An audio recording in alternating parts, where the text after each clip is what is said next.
Assalomu alaykum barchaga hurmatli dasturchilar. Bugun sizlar bilan nima ish qilamiz?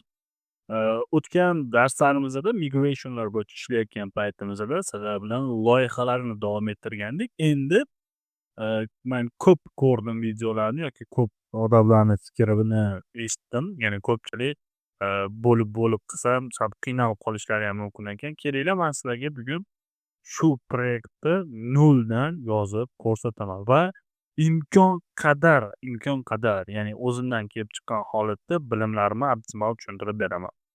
Biza xuddi shu holatda post registratsiyadan o'tkazamiz, ya'ni full name emas, bu ozgina qo'shamiz ma'lumotlarni va qo'shganimizda mana bundoq holatda ma'lumotlar kelishi va nimalar asosan kelishini ta'minlab berishimiz kerak bo'ladi. E'tiborli jihati, har bitta yuzerga, ya'ni bitta misol uchun bitta yuzerda o'ziga nimalar jo'natishimiz yoki boshqa jo'natish, o'shalarni ham sizlarga qo'shimcha qilib ko'rsatib beraman. Bo'lmasa boshladik. Albatta, birinchi navbatda biza fayl ochib olishimiz kerak kompyuterimizga. Eee, Mana shu yerda endi bitta fayl ochamiz. O'zi ko'payib ham ketdi o'zi fayllar ham. Ну, mayli. Keling, mana bu faylni men o'chirib tashlayman. Mana buni kerak bo'ladi bo'pti. Mana Telegram bu ko'payib ketsa tarqatdan ham. Mayli, bu safar ochamiz. Ya'ni migration darslik. Tak, shu faylni ochdimda xato yozgan bo'lsam uzr. Birpasda xatolik qidirmanglar. Tak, imkon qadar ovozlarni sifatli yozishga harakat qilyapman, to'g'risini aytaman. Xo'p, endi nima qilamiz? Birinchi darsdan nima boshlaymiz? Birinchi navbatda npm init qilib olamiz. Buni hamma mendan ham yaxshi bilasizlar. Xatolik deyishim sababini aytib probel qo'yishim kerak. Mana shu holatda ochiladi va bizga keraksiz bo'lgan hamma narsalarni tozalab tashlayman. Mana shunday holatda start. Bu ham o'zi kerak ham emas-u. Mayli, buni ham uchun tozalab tashlayman. Mana bunday holatda qilib turamiz. Mana bunday holatda. E'tibor berib bizlar tayyor. Endi nima qilamiz? npm install dependencies qismiga Express ni install qilamiz. Bu birinchisi. Endi e'tibor beringlar, shu joyda Sequelize install qilishimiz kerak va Sequelize bizga juda ham ko'p kerak bo'ladi. Sequelizedan keyin esa boshqa dasturlarni ham install qilib ketamiz. npm install dependencies Sequelize. Sequelize bo'ladi. Sequelize. Undan keyin esa bizga pgdan keyin esa pghost ham kerak bo'ladi. Mayli, pghost ham install qilamiz. Bizda nima ketdi, to'g'rimi? History kerak, pghistory kerak bo'ladi. Va undan keyin hozircha shuni install qilib tur. Yana nimalar? Bcrypt qilamiz, Course qilamiz, .env va JSON web tokenlarni ishlatamiz proyektimiz davomida. E'tibor qaratinglar shu joyga. Ya'ni nimalarni ishlatamiz? npm install bcrypt adashmasam shunaqa edi. Bcrypt xatolik bo'lsa aytadi endi. Undan keyin course, undan keyin esa .env, yana nima qoldi? JSON web token qoldi. Token emas, token. Mana shu holatda.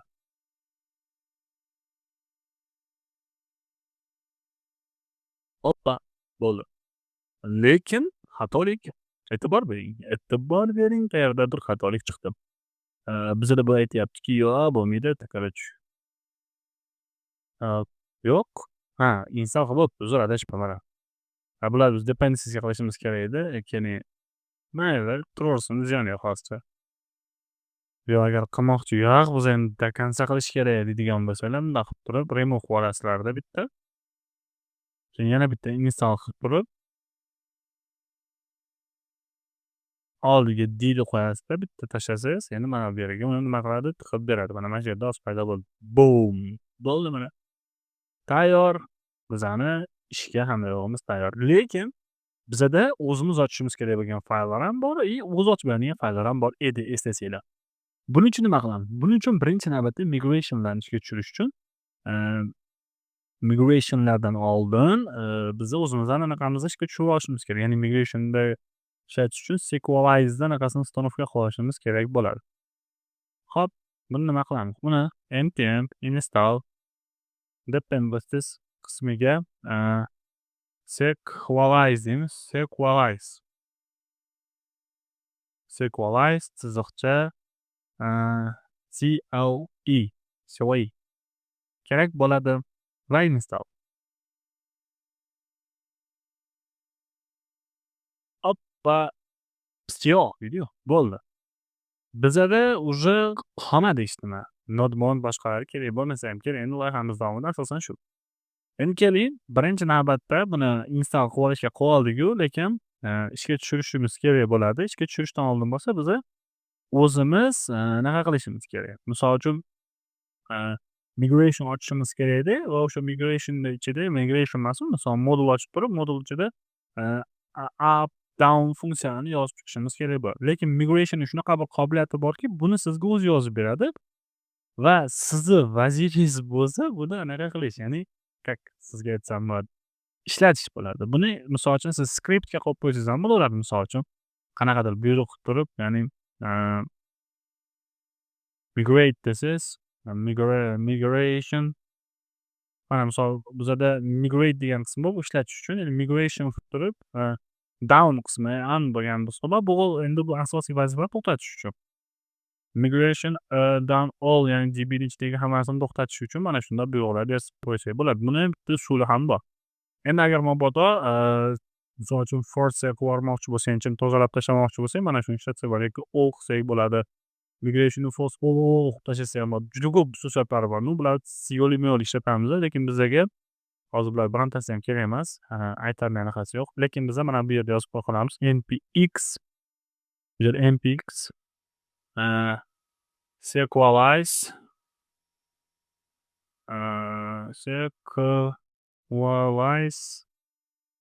chiziqcha CLA. Undan keyin biz modul ochmoqchimiz. Model nima qilsin? Generate qilsin. Generate qilgan. Nima ochgan? Name ochgan. Va uni nomi user bo'lsin. Misol user bo'lsin. Bu endi o'zi ochadi. Xo'p, undan keyin esa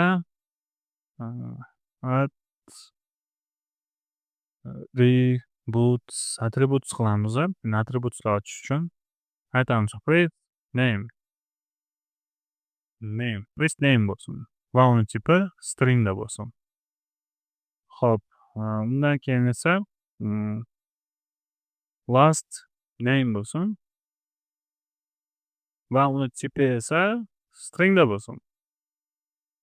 Misol biz aytishimiz mumkin, yana nimalar bor? Email bor, password bor, o'shalarni ham qo'shimiz kerak. Misol uchun email bor. Email u ham string da bo'lsin. Hop, undan keyin esa password bor. Uni ham string da bo'lsin. Endi keyin qo'shimchasiga age-ni ham olib qo'yamiz va lekin bu esa integer da bo'lish kerak. Integer, ya'ni butun sonda. 0.5 yoki u necha yozsan desa 12.5 demaydi hech qachon. To'g'rimi? O'shaning maqsadida integer deb qo'yib qo'yamiz va bitta enterchani bosamiz. Endi e'tibor qarating, bu bizga chotki xatolik chiqarib berdi. Sequalize it bo'lmagansin, bo'lmadi deyapti. Bu bizga hop did you run sequalize it? Okay. Hop, biz ham bunaqa kod yo'q deyapti. Ya'ni sequalize'ni init qilishimiz kerak. Keling buni nima qilamiz adam? Olib turib sequalize'ni init qilishda bir brida foydalanamiz. Поддержка. Briban bir yashasin deydi. Brady. Adashibmiz. Sorry. Tak. Hop. Did you run sequalize init qilib endi bo'lsa kutamiz. Bu error degani aslida deb boshlaydi bu.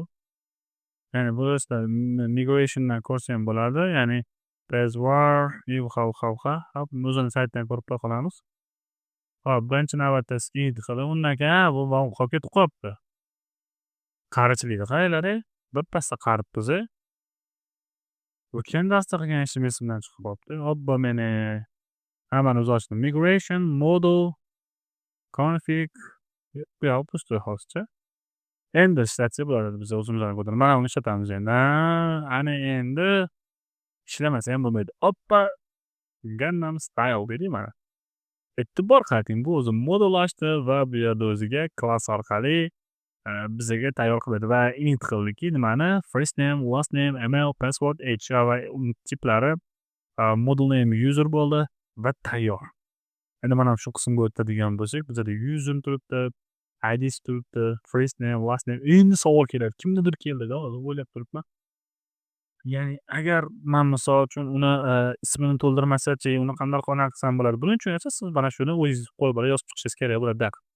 Ya'ni validate qo'yasiz, misol uchun qanaqadir xususiyatlar qo'yasiz. O'zingiz endi bularda bunaqa qilib chiqasiz. Men dars yozayotganda yoki boshqa qilayotgan paytda ko'pincha anaqadan foydalanyapman, ya'ni pomidor usulidan foydalanyapman. Shuning uchun e'tibor bermay turasizlar. Ya'ni created ketib qolibdi bu. ML deydi adashmasam. Tamam. False qiladi. Endi takrorlanmas. Validate'ni sabachka, babachka shularni tekshiradi. Pasportni ham tekshiradi. Endi to'ldirish mumkin emas. Validate'ni import qiladi va undan keyin esa qanaqadir limit bersak ham bo'lar edi adashmasam. Buni ham bir usuli bor edi. Uni ham bir ko'rib olishimiz kerak bo'ladi. Ya'ni ko'rish uchun esa biza mana bu yerga shunchaki len deb yozib turib, maksimal 8 dan 100 gacha mana bundoq o'zi kommentariy ham chiqarib beryapti bizga. Kommentariy to'g'risi nima ziyoni bor, to'g'rimi? Hoppa. Hop, buni bizga GitHubga yuklab, buni linkini tashlab qo'yaman. Kirib bemalol ko'rib olsangiz bo'ladi. Bu proyekt siz uchun turadi. Albatta kim video chiqquncha. Hop bolalar deydi-yu. Endi nima qoldi bo'ldi? Ichida ham nimadir qilib qo'ysak bo'ladi. Endi buni mumkin emas deb turamiz, ya'ni is init qilgan minimal 0 son kirgizishimiz mumkin bo'lmasin. Misol minimal 0 bo'lsin. Ya'ni misol boshqa qoidalarga kirgizamiz. Endi qoidalaringizni qo'yib qo'yishingiz bo'ladi. Mayli, buni ham qo'yib qo'yamiz mana. Bu qoidalarni tushunmayapman, qayerdan qilaman deydigan bo'lsanglar, bizani YouTube kanalimizga kirasiz. Shu yerda bitta reklama qilib ketayman. Shundoq Gulu-Guludan qidirsangiz, YouTube deb qidirsangiz, o'sha yerda bizani kanal bor. Ya'ni siz Xolid 27 deb qidirasiz. Agar turgan bo'lsangiz, shundoq kiradigan bo'lsangiz, mana bitta videolarim turadi. Videolar yoki playlistga o'tadigan bo'lsangiz, mana bu Sequelize darslar turibdi. Shu yerga kirib bitta o'rganib chiqing. Sizda nima keldi? Bitta o'rganib chiqasiz, bo'ldi. Biz esa mana bu darslarimiz hozir. Kelesiga xudo xolasa shu. Boshqa videolar ham bor, faqat Telegram botlar, boshqasini o'rganmoqchi bo'lsam, bu yerda qarang. 872 tamiz, 1000 ta bo'lolmasa uyatda endi bor. Voy, obuna bo'lib qo'ying, jigarsiz ham. Nap, pozoyat qilmaymiz ani. Davay. Okay guys, bo'ldi, bu yo'q tugadi. Down holati ham tayyor. Endi o'chirish uchun boshqasi uchun hop. Bularni alohida o'rgataman keyin. Hop, bizada tayyor, hamma yo'q. Endi nima qilamiz? Qayerdan bilaman nima qilishingni deyishinglar mumkin. Endi biza buni ishga tushirish uchun config ga e'tibor bering. Bizada config qismi musor bo'lyapti. Endi config qismini biza необычный usulga kirishimiz kerak. Buning uchun buni nima qilamiz? Buni shundan mishkaning tarafini bosib, rename deymiz-da, просто mana bu oxiridagi JSON emas, o'chirib tashlaymiz. Buni ham o'chirib tashlab ketdik. .env dan boshlaymiz. Endi shu joyda qarang. O'chirib tashladim-da, mana bu yerga env faylni ochdim. Qarang, yaxshilab qarang. E'tibor bering, qarang. Biron bir dastur tuzamiz, misol uchun, masalan, db deb turib, db pastga chiziqcha uni nomini yozishim kerak, to'g'rimi? Misol uchun, user deyishim kerak bo'ladi. Undan keyin boshqa qilaman, to'g'rimi? Endi mana shuni biza boshqacha ishlatishimiz kerak. Ya'ni hamma joyda chaqirib yurmasligimiz uchun, ya'ni misol mana bundoq chaqiraveramiz o'zi. Request require this ya'ni .env.config hamma yoqda chaqirib yurasiz, joningizni qiynab ishlamay qoladi, boshqa bo'ladi, keyin asabingiz buziladi. Bu bo'ladi, xullas boshingiz og'riydi. Undan ko'ra eng zo'r maslahat bu pulli maslahat emas, tekinga config.js degan fayl ochasiz, yengil. Va shu yerda o'ziga bitta chaqiradi shuni. Ya'ni .env shu yerga chaqirasiz, .env qilasiz va configda chaqirib aniqlik sifatida unga qayerda ekanligini ko'rsatib qo'yasiz. Ya'ni mana bu faylni ko'rsatib qo'yasiz. Va endi bizning ishimiz nima bo'ladi? Biza hop, nima qilamiz? Modul yozamiz. Modul export bizani bazamizni ichidagi ma'lumotlarni yozib chiqishimiz kerak. Misol uchun bu yerda biza development qismi uchun, ya'ni development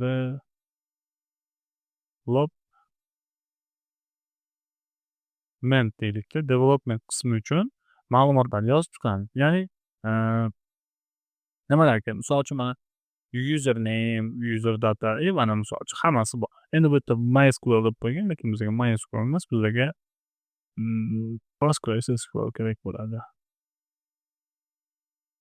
Xo'p, yozib qo'yamiz. Postgres deb qo'yamiz. Hozir menda Postgres dedik.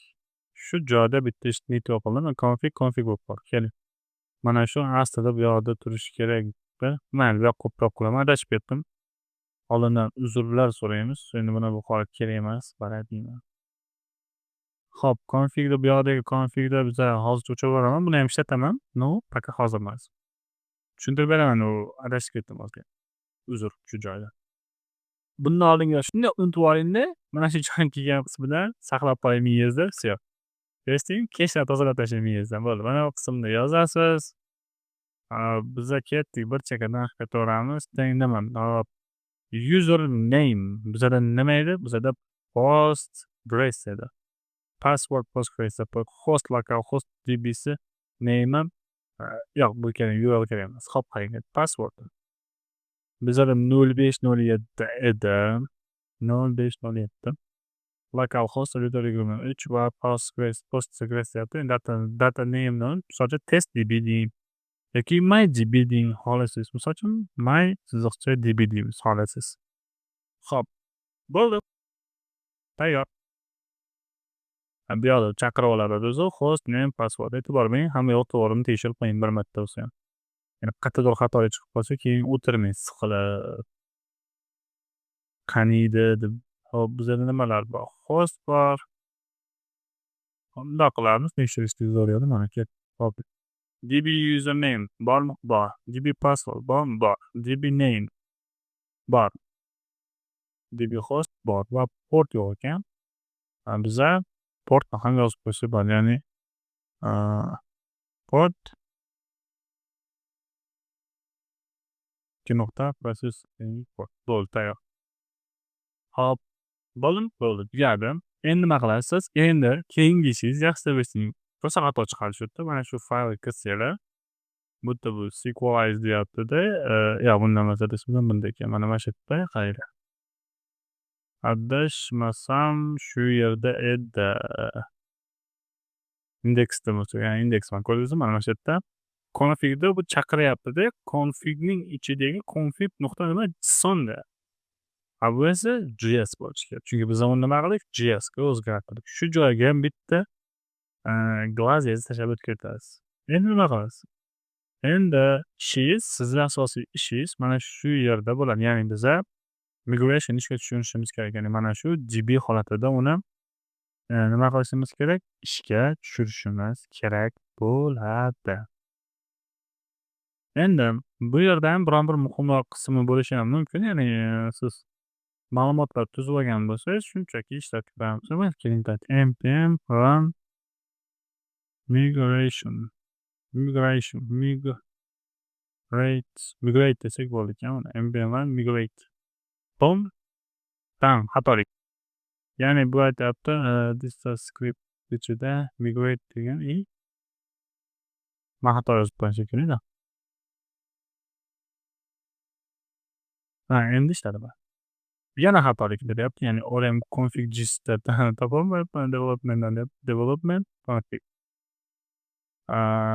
Tak. Nima xatolik bo'lishi mumkin? Bizda xatolik yo'q-ku. Modul turibdi.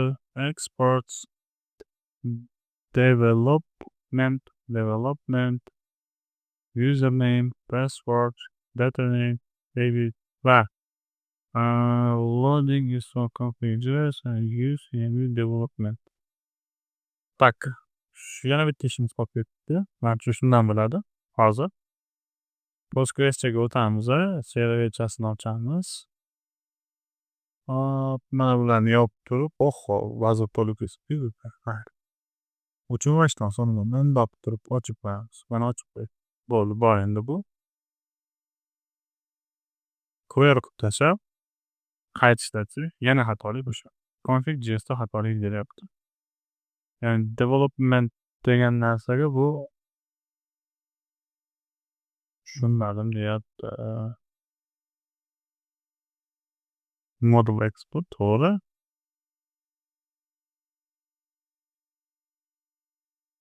Development.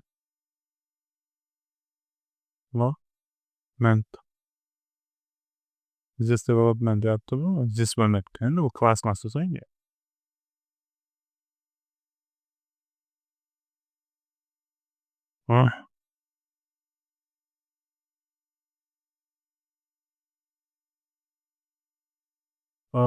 This digital trace is not supported. Supported use of MySQL, MariaDB, SQL, PostgreSQL is analysis. Nimaga bunaqa deyapti bu? Sababi nima ekan? O'zidan o'zi shu haligi xato chiqarib qo'ysa yoki bundan oldin ishlayotgan joyi to'g'ri ishlab turib keyin bu yoqda banglalarda xato chiqarib beribdi desa odamni asabi buzilib ketadi-da. Ya'ni voy qarang. Postgres bo'ladi. Mana buni qarang-da. Mana shuni hozir yozib qo'ymoqchi. Ya'ni normalni yozgin deyapti-da bizga. Ingliz tilini bilmasang ham shu-da. Har doim yozsam, oppa, Gangnam Style. Tayyor. Mana bizada config paydo bo'ldi. MyDB shuni otasizda refresh'ni berasiz. Bu yoqqa o'tib qarasangiz, tablitsaga bitta qarasangiz, mana bizda sequence metal va mana user turib. Tayyor guys. Tabriklayman. Bo'ldi tayyor. Endi ishni boshlasak ham bo'ladi. Bizga kerak emas, kish deymiz. Migrationlarimizni qonun qoidalari bilan joylab bo'lganmiz va dasturchining ishi qoldi xolos bu yog'iga. Bo'ldi. Biz config ishlatib qo'ydik, ya'ni migration ishlatib oldik. Уже bizda hamma yoq joy tayyor. Endi bizning ishimiz app.js ochish va app endi nima qiladi? App полный hamma kelayotgan faylni appga yig'amiz, routerlarda hammasini yig'amizda. Просто так naqaga chiqarib yuboramiz. Ya'ni nima desa bo'ladi? Server.js ga irg'itib yuboramiz. Ya'ni bu bizga ancha plyus olib keladi. Nimaga? React ham bor, ya'ni appga hamma narsa yig'iladi va u mainga o'tkaziladi. Xuddi shunga o'xshagan qilamiz. Buning uchun birinchi navbatda biz appning ichiga nimalarni yozishdan boshlaymiz. Const deymiz express required express va undan keyin esa ya'ni bizga .env fayli kerak bo'lyapti hozir. Yoki kerak bo'lmaydi. Hozircha kerak emas. Xo'p, bizga nima qiladigan ishlarimiz juda ham ko'p. Xo'p, Mongoose aytyaptimi bizga? Const app.express bo'ldi va asosiy ishimiz bu yerda middleware'larni ham ro'yxatga o'tkazib qo'yamiz. Ya'ni middleware deymizda ro'yxatga o'tkazib qo'yamiz. Bular birinchi express JSON formatda va buni qolib qo'yamiz. Xo'p, public bizda yo'q, chunki public bilan ishlamaymiz biz. Routerlar bor, lekin router hali qo'ymadi. Router ishlayaptimi yo'qmi tekshirish maqsadida biz misol uchun app.use deb turib, uning ichiga biron bir metod yozib qo'yib qo'ysangiz ham bo'ladi. Ya'ni ishlayotganligini tekshirish maqsadida. Kerak emas shu. Keling, biz boshim og'ritmaydi, hamma bitta yozib mana qo'yib taqonamiz. Mana. Xo'p, undan keyin esa modulni shunchaki export app start server deb mana shu holatda qilib yuboramiz. Bo'ldi, boshqa hech yoqqa yozmaymiz. Ya'ni hello world chiqishini tekshirib olsangiz bo'ladi. Serverga o'tib, endi serverda asosiy ishimizni boshlaymiz. Bu yerga required qilamiz. Xo'p, .env chaqiraman. Config va bu yoqdan const app.request app qilamiz va port localhost nima kerak bu menga? Xo'p, port qo'yamiz va app listing degan mana shuni qo'yib yuborgan. Bo'ldi.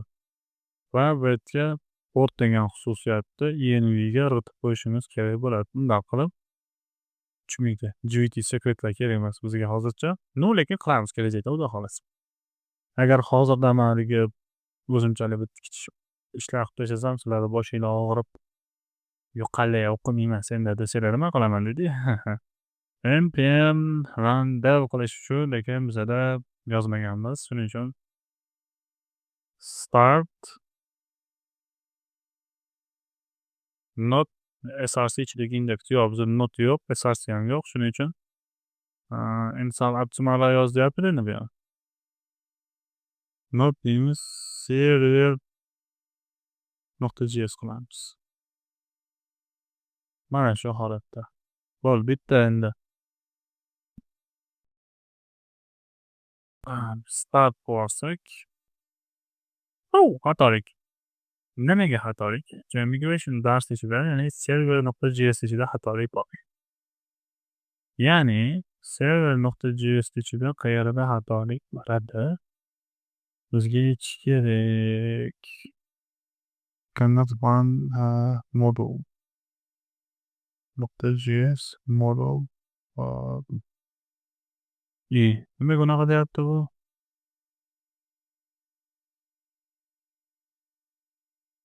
Hop. Uzoq chiqmadiku hali. To'g'ri chaqirgan. To'g'rimi? Hop. Ichida ishli narsa yozib qo'ymadingmi?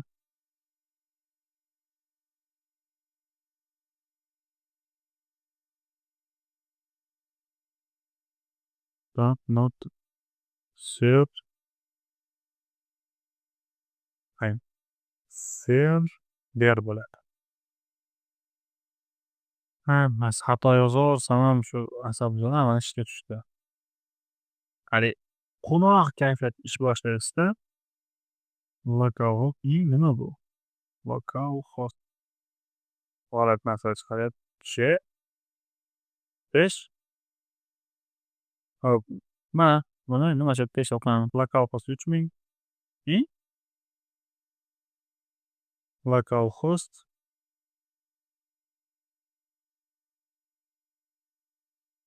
mana shuni olib turib bu yoqqa tashlaylik-da. Faqat bu get so'rovini qiladi. Localhost 3000, ya'ni bizga hello worldni qaytarish kerak xolos. Hech qanaqa bodisi yo'q buni. Mana shu holatda send qilsak, mana hello world kelyapti. Tayyor. Demak ishlayapti. Zo'r. Вообще zo'r. Tayyor. Endi bizani ishimiz nima? Biz endi ishni boshlaymiz. Birinchi navbatda folder ochamiz. Controllers ochamiz. Controllers ichida esa yozishimiz kerak user yoki house. House degan solib qo'ydik. house.controller.js ochamiz va bu yerda o'zimizni ishimizni boshlasak bo'ladi. Nima qilamiz bugungi darsda? Mana endi biza sal kachok bo'lib qoldik ancha. Birinchi navbatda const deymiz. User modulini chaqiramiz. Albatta bu index bo'lganligi uchun user modul deb chaqiryapti, lekin aslida bunday chaqirmaydi. Просто так modulni o'zini chaqiradi. Chunki indeksga murojaat qiladi, indeksda esa u bor. Va const bizga bcrypt kerak bo'ladi. JSON web token kerakmi? Yo'q, hozircha kerak emas. Lekin boshlaymiz. Ya'ni keyingi ish. Sabachka description uchun register a new user uchun to'ppa-to'g'ri, router post API house register uchun to'ppa-to'g'ri, public holatda to'ppa-to'g'ri. Endi nima qilamiz? Const deymiz. Register teng ana shu joyda house'chani bosamiz. Nimaga? Endi biza ozgina sal kuchliroq dasturchi bo'lish uchun async handlerlardan foydalanamiz. Tushundinglar-a? Ya'ni async handlerlar. Birinchi navbatda biza middleware ochamiz va utilities ochamiz, ya'ni qanaqadir kamchilik uchun utils bo'ladi, desmasam shu. Papka qilib qo'yibman. Naqa qilib qo'yibman.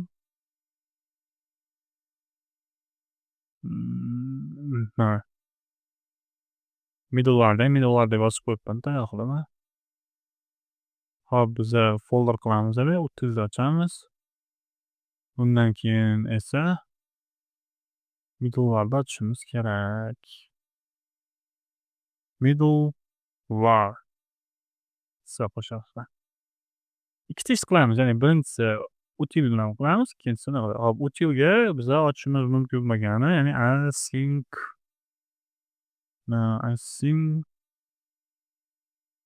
handler ochamiz va .js qilamiz. Bunda nimalar qilamiz? Async handler biz sizlar bilan o'tganmiz ham oldin. Const async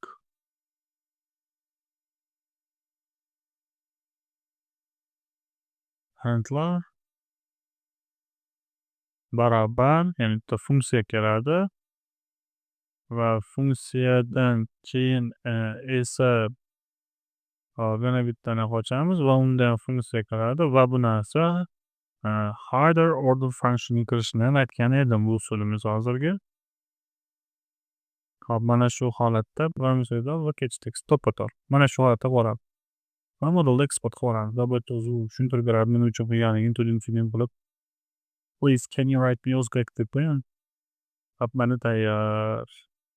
Bo'ldi. Endi buni ishlatsak kerak. Hop, registrga o'tamiz. Endi mana shu joyda qayda mana bunaqa, ya'ni bu ko'payadi hali. Bu twistlar ko'payishi shuning uchun index.js ochamiz-da. Index.js ichiga biza ishimizni qilib qo'yishimiz kerak. Ya'ni shunchaki modul deyman-da. Nuqta export bitta obyekt ochib turib yozaman. Nimalar? Bu bizga juda ko'p narsa. Async handler bor. Error handler yozyapti. Hop, shu yerga ochib ko'ramiz. Mayli. Endi error handler bo'lib kerak emas. Hop, custom db generate yo'q.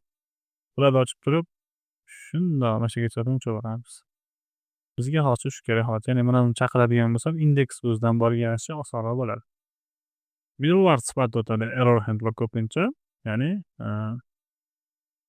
error handler.js. Tayyor. Endi bu yoqda nima qilamiz? Bu yoqdagi ishimiz sal murakkabroq bo'lmaydi. Hech qanaqa murakkabligi yo'q. Const deyman. Ya'ni bizga kutilgan xatolarni keltirish uchun handler barobar, ya'ni error, bundan keyin request next bo'ladi. Konsolga birinchi stek chiqarib beradi bu ham. Stek kerak yo'qmi? Hozir bundoq qilib yozib turadi mana. Lekin olib tashlaymiz stekni.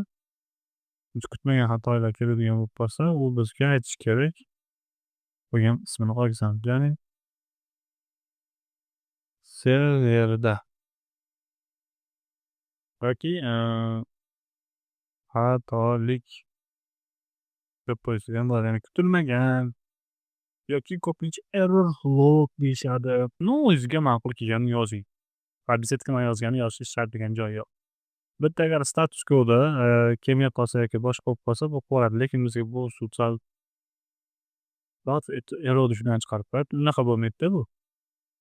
Birinchi navbatda biza const status kod barobar response status kodni yozamiz. Agar status kod mavjud bo'lsa, request ichidagi status kodni olgin. Aksi bo'lsa 500 ni olgin deyish kerak. Ya'ni mana bu yerga o'zimizni 500 ni qo'yib yubormaslik kerak, u g'alamiz. Status kodni qo'yish kerak bu yerga.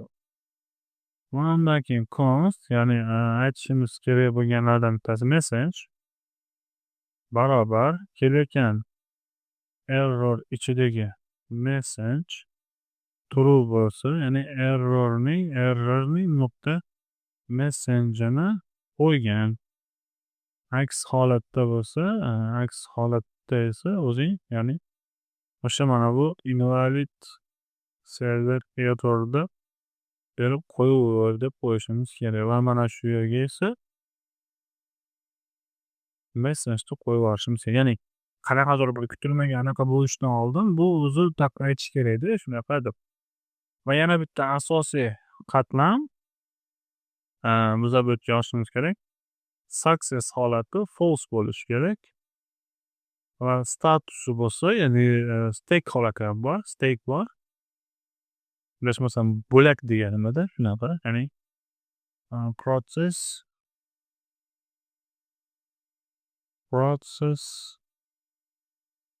env ichidan, ya'ni env ichidan ya'ni production'ga chiqib ketgan bo'lsa, ya'ni production chiqarib beradi. Agar mana bu yerda production yozib qo'ymagan bo'lsangiz.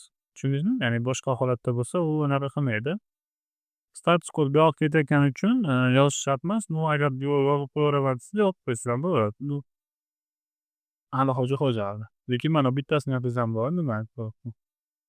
Hozir bizada development qismida bo'lganligi uchun mana bu yerga ochib turib, mana development ya'ni jarayonlarini bildirib qo'yaman. Mana bo'lmasa buni chiqarib yuboradi. Ayyo, ya'ni qanaqadir xatolik kelsa ham bu o'zi payt deyish yoqladi. Buni migration ochib qo'yibman. Mana error qo'ydim mana. Xo'p, bolalar darsimiz cho'zilyapti shekilli. Mayli, ko'proq bo'lsa yaxshiroq anaqa qilasizlar. Uzoq ko'rasizlar. Tayyor. Bo'ldi. Xo'p, xatoliklar turibdi. Status kodlar turibdi. Migrationlar joyida, modullar joyida. Endi nima ish qilamiz? Appga o'tib, asosiy ishimiz app.use. Undan keyin esa biza ya'ni error handlerni tepaga chaqiradi o'zi. Mana bundoq qo'yib qo'yishimiz kerak. Buning asosiy sababi bizga ketgan xatoliklari bu oldindan bizga aytib berib turadi. Ya'ni biz обязательно xato deyishimiz shart emas. Shunchaki next qo'yibdimi, next ishlatdingizmi yoki throw error ishlatdingizmi, o'zi avtomatik o'tadi. Короче, shunaqa holat problema ham bor deydi. Boshqa holatlarda esa sizga aytaylik поддержкада bo'ladi. Bo'ldi. Endi misol uchun xatoli yozayotgan paytingizda siz qo'shimcha qanaqadir xatolardan foydalansangiz bo'ladi. Ya'ni misol uchun bizada customs errorlar ham bor. Customs error ham qilsa bo'ladi. Ya'ni qo'l bola deganda customs ya'ni adashmasam shunaqa edi. Hop, buning uchun custom error.js degan fayl ochasiz va custom.js errorning ichida esa bitta klassni ochasiz. Klassga esa ya'ni yozasiz custom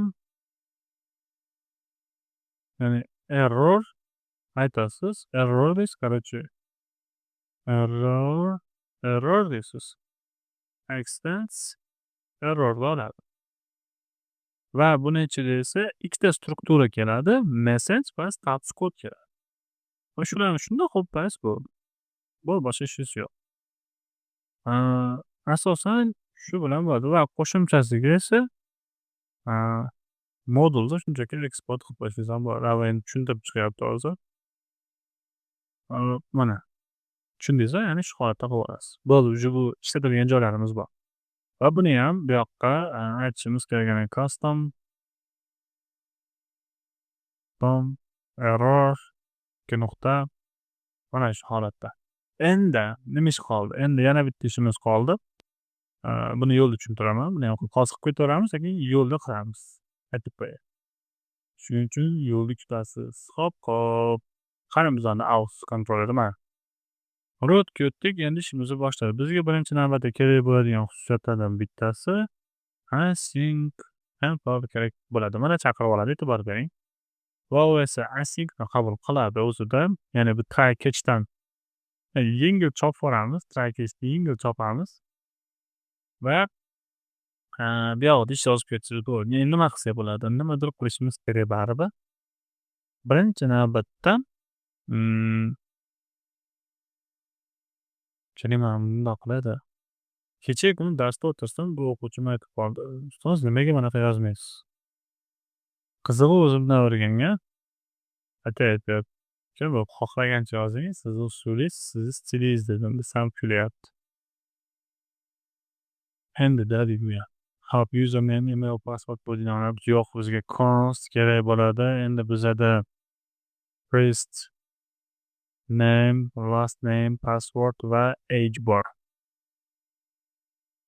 Mana. Endi shu yerdan siz o'zingizni qoidalaringizni kirgizsangiz bo'ladi. Birinchi navbatda nima qilamiz? Biz aytamiz, if agar ya'ni qanaqadir bir ma'lumotlar to'liq bo'lmasa, unga mana buni jo'natgan. Bu yaxshi, lekin bu usul bizga solinmaydi. Chunki biz bu usulda nima qilmayapmiz hozir? Biz bekordan bekorga error handlerni qildikmi? Ya'ni uni ishlatishimiz kerak. Buning uchun esa shunchaki returnni qilamiz. Next qilamiz. Bizda next qolib ketib qolibdi. Mana next qilamiz, error, next qilamiz. Просто shu yerga aytamiz. Ya'ni nima xatolik qilayotganimizni biz aytishimiz mumkin. New ya'ni custom error biz ham bu yoqqa qanday yozganmiz shuni yozishimiz kerak. Qani? Mana custom error deb qo'yibdi, lekin bizda buni indeksga nima deb yozdik? O'sha kichkina bilan yozdik. Shuni bu yerga chaqiramiz. New custom error bo'lsa aytish kerak mana shu holat. Ya'ni all ya'ni misol uchun forward or replay. Ya'ni to'ldiraman hammasi. Qaysi to'ldiraman? Hammasi bo'sh degan ma'noga. Undan keyin esa biza parolimizni hashlab olishimiz kerak bcrypt orqali. Ben o'yladimda, misol uchun bcryptda misol uchun mana o'yladim utility'ga olib qo'ysam, misol niyam ishliroq bo'ladi, sal o'quvchilarga sal serьёзныйroq ko'rinarmikan desam, keyin qarasam bitta joyda hashlayapman ekan xolosda. Ya'ni misol hamma narsani hashlamayman ekan. Bitta password qilaman. Shuning uchun kerak dedim, zachем bolalardan aqli boshini ochishim kerak dedimda, qamayib qo'yardim. Hash should passwordda mana shu holatda passwordni hashlaydi 10 talikka. Va undan keyin hashlagandan keyin biz aytishimiz mumkin. Endi qarab turing, shu yerda biza qilishimiz kerak. Ya'ni bunday qilasizda zo'r yo'li bor. Password 2 deymiz. Ikkinchi password bor. Ya'ni bu faqat bitta password hashlaydi, lekin ikkinchi passwordni bu hashlashdan oldingi test qilamiz. Ya'ni biza if agar qanday qilamiz? Kelayotgan password, ya'ni kelayotgan password teng bo'lmasa va unga ya'ni password does not match degan anaqani jo'natadi. Agar to'g'ri bo'lsa, u nima qiladi? Agar to'g'ri keladigan bo'lsa, keyin hashlash kerak desak-chi, nima deysizlar? Ya'ni birinchi keladida, короче, buni tekshiradi. Agar bu to'g'ri bo'lmasa, to'g'ri bo'lsa, shu yerda o'zidan qaytaradi, to'g'ri bo'lmasa. To'g'ri bo'lsa, keyin buni hashlasa, qalay bo'ladi? San ozgina qiyinroq o'xshadimi sizlarga ham? Mana shu holatda qilib olamiz va endi o'sha checking user all extension deyapti, o'sha bo'ldi. Bunda qo'ygani kerak emas, bu kerak emas ekan. Xo'p. Manimcha adashmasam shunaqa edi. Endi asosiy ishimiz qoldi. Const ya'ni const new user barobar await userda nuqta ya'ni create degan nimalarni olish kerak? First name, last name, email, age hammasini oladi, bo'ldi. Bu create qilish uchun emailni oladi va passwordni oladi, lekin passwordni hashlangan holatini oldi, e'tibor bersanglar. Ya'ni shu ham bir yaxshi bo'ladi, lekin endi mana haqiqiy joyiga keldi. Misol uchun biz qanday qilamiz? Mana shu holatda yozamiz. Bu yaxshimi? Menimcha ha, sizlar uchun, men uchun yo'q. Nimaga desangiz, nimaga sizga yaxshi emas? Chunki yaxshilab e'tibor bering. Har doim yozadi status kod. Mana bu doimiy yozadigan narsalar bor-da. O'sha narsalarni biz funksiyalashtirsak, sal optimalroq bo'lmaydimi? O'ylab ko'ringchi. Ya'ni biz bu yerga response handler degan bittani ochaylik, JS ochaylik va shu yerda ichiga response handlerda ozgina sal qilsak bo'ladi. Const misol uchun response handler deymizda va biz aytamiz. Nima keladi? Bizga response kelishi kerak. Obyekt ochamiz, e'tibor bering, chunki sababi bor. Status ya'ni status kodini yozishimiz kerak. Status kod va uni teng qo'yamiz. Misol uchun 200 ga. Xo'p, ikkinchisi esa biza yozmoqchi bo'lgan messengerimiz. Va u yerga esa misol uchun OK deb yozib qo'yishimiz ham mumkin yoki OK qiladi. Endi mana shu joyda bunday qilib beradi, ya'ni barobarda o'rniga, chunki o'zi asli barobar bo'lishi kerak. Yoki bundoq qilamiz, mayli mana shuni yozaveramiz. Agar u bo'lmasa data keladi, datani esa shunchaki null qilib yuboring. xohlasangiz error ham berib oling. Ya'ni qanaqadir error kelsa, yo'q, no error shart emas. Xulosada shu mana. Ha. Xo'p, endi mana shu joyda biza funksiyani ochishimiz kerak. Ana endi xatoga kelishdi. Balki barobar ber deydi endi hammasi. Biza barobar aytadi, shu o'yladim o'zim. Ya'ni mana shu holatda bo'ladi va aytamiz, ya'ni response kelayotgan status kodni qo'yadi. Undan keyin JSON bo'lsa, JSONga o'giradi. Agar 400 dan katta bo'ladigan, 400 katta status kod, agar bo'lmasa 400 ni berib yuboradi va data shunday holatda bo'ladi. Lekin agar xatolar bunga aloqasi yo'q, shuning uchun buni shart emas desam bo'ladi. Chunki biz xatolar uchun alohida customers error ochdik. Tayyor. Bo'ldi tayyor. Va uni esa model export qo'yasiz va index kodni buni ham response, ya'ni mana shunday holatda response error tayyor. Response hello was tayyor. Hello.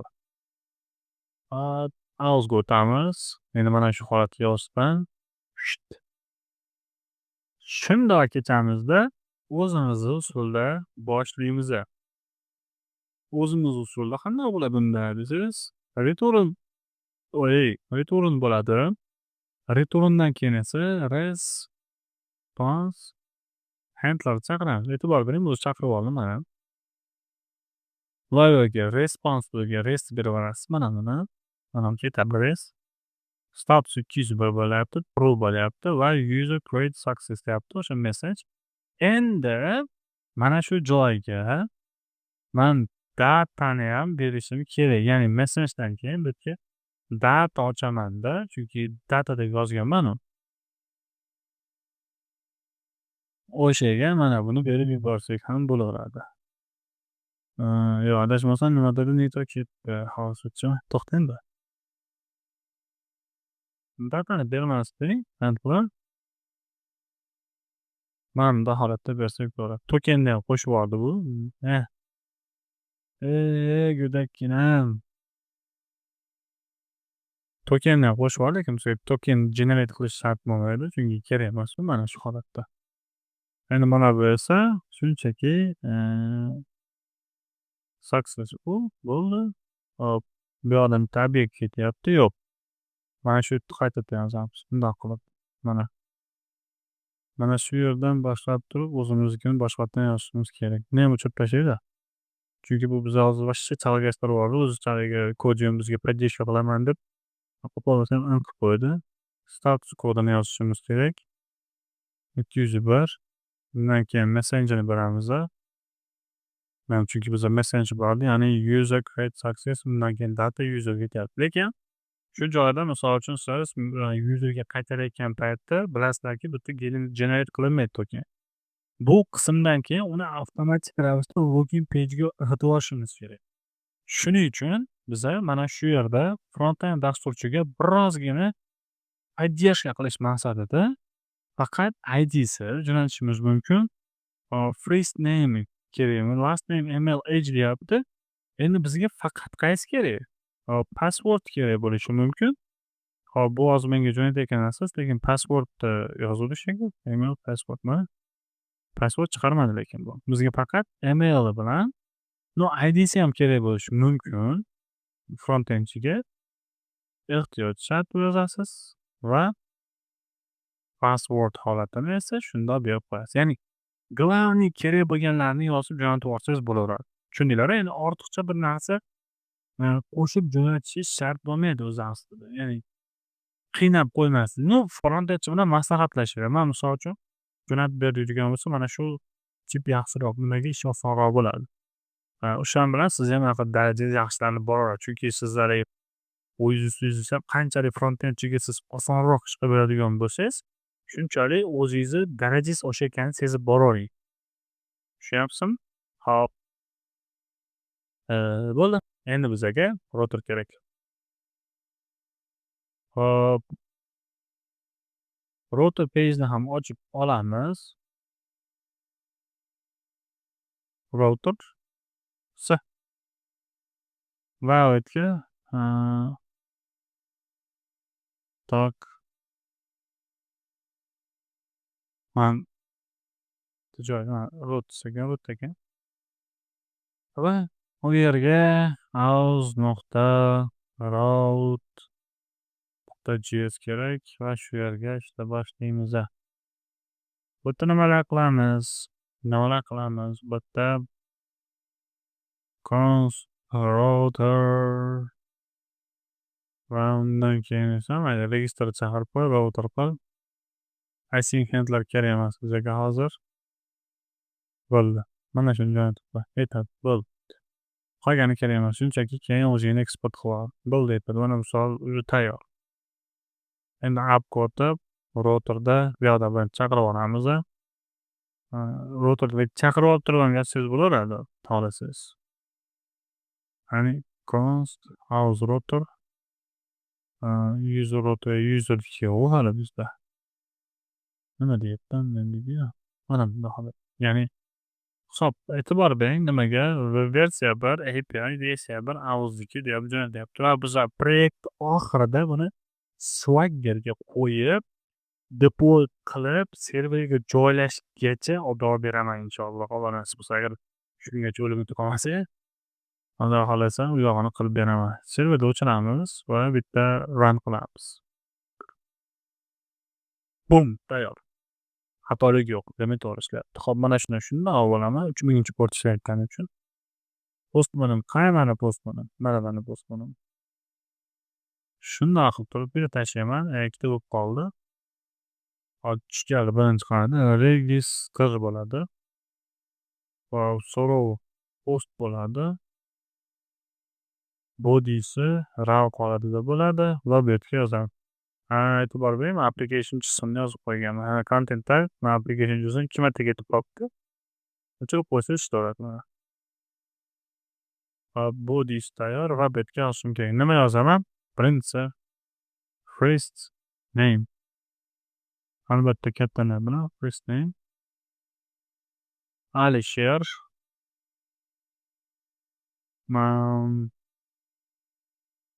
Last name. Misol uchun Mo'minov bo'lsin, Mo'minov. Nimasi bor edi yana? Password bor edi. 345. Yana password ikkisi bor edi. Buni ham 345. Lekin bizda kam keldi. 678. 678 uyimizda aytganimizda, mana bunaqa degan joyimiz bor. Va age bor edi. O'zimni age'ini anaqaga olishim kerak. Bunday holatda age'ini olamiz. Misol uchun 21 yoshda. Hozir bu xatolar ham berishi mumkin. Chunki men age'ni string deb yozishim kerak adashmasam. Hop. Va mail. Mail esa Ali 123 собачка misol uchun xamplay.com desak bo'ladi. Kimdir email kirgizib olib bum. Mana bizda saksiyasi 201 data email password. Ya'ni bu backup holatida o'tilgan password bilan emailni bizga nima qilib berdi? Jo'natib berdi. Bu juda chiroyli holatda, tartibli holatda kod yozdik sizlar bilan.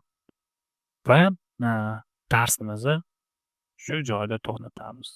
Data bazamizni ham tekshirib ko'radigan bo'lsanglar, jerikanda rosta qarasanglar mana Alisher, Mo'minov va o'ta go'zal holatda yozdik.